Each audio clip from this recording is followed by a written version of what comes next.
இறை வார்த்தை லூக்கா நற்செய்தி பிரிவு 24 இறை சொற்றொடர்கள் 13 முதல் 35 முடிய. வாரத்தின் முதல் நாள் சீடர்களுள் இருவர் எருசலேமிலிருந்து ஏறத்தாழ 11 கிலோமீட்டர் தொலைவில் உள்ள ஓர் ஊருக்கு சென்று கொண்டிருந்தனர். அவ்வூரின் பெயர் எம்மாவு. அவர்கள் இந்நிகழ்ச்சிகள் அனைத்தையும் குறித்து ஒருவரோடு ஒருவர் உரையாடி கொண்டே சென்றார்கள். இப்படி அவர்கள் உரையாடி கொண்டு வினவிக்கொண்டும் சென்றபோது இயேசு நெருங்கி வந்து அவர்களோடு நடந்து சென்றார். ஆனால் அவர் யார் என்று அறிந்து உணர முடியாதவாறு அவர்கள் கண்கள் மறைக்கப்பட்டிருந்தன. அவர் அவர்களை நோக்கி, வழி நெடுகிலும் நீங்கள் ஒருவரோடு ஒருவர் பேசிக் கொண்டிருப்பது என்ன என்று கேட்டார். அவர்கள் முக வாட்டத்தோடு நின்றார்கள். அவர்களுள் கிளையோப்பா என்னும் பெயருடைய ஒருவர் அவரிடம் மறுமொழியாக, எருசலேமில் தங்கியிருப்பவர்களுள் உமக்கு மட்டும்தான் இந்நாள்களில் நிகழ்ந்தவை தெரியாதோ என்றார். அதற்கு அவர் அவரிடம் என்ன நிகழ்ந்தது என்று கேட்டார்.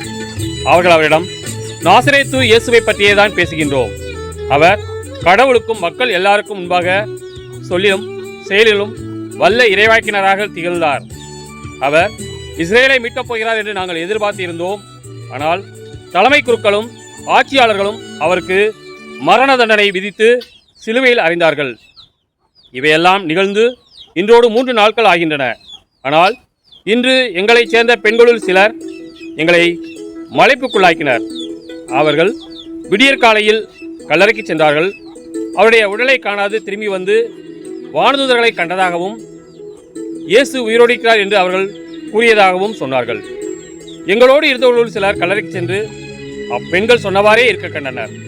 ஆனால் அவர்கள் இயேசுவை காணவில்லை என்றார்கள். இயேசு அவர்களை நோக்கி, அறிவிலிகளே, இறைவாக்கினால் உரைத்த எல்லாவற்றையும் நம்ப இயலாத மந்த உள்ளத்தினரே, மெசியா தாம் மாட்சி அடைவதற்கு முன் இத்துன்பங்களை பட வேண்டும் அல்லவா என்றார். மேலும் மோசே முதல் இறைவாக்கினர் வரை அனைவரின் நூல்களிலும் தம்மை குறித்து எழுதப்பட்ட யாவற்றையும் அவர் அவர்களுக்கு விளக்கினார். அவர்கள் தாங்கள் போக வேண்டிய ஊரை நெருங்கி வந்தார்கள். அவரோ அதற்கு அப்பால் போகிறவர் போல காட்டிக்கொண்டார். அவர் அவரிடம், எங்களோடு தங்கும், ஏனெனில் மாலை நேரம் ஆயிற்று, பொழுதும் போயிற்று என்று கூறி கட்டாயப்படுத்தி அவரை இணங்க வைத்தார்கள். அவர் அங்கு தங்குமாறு அவர்களோடு சென்றார்.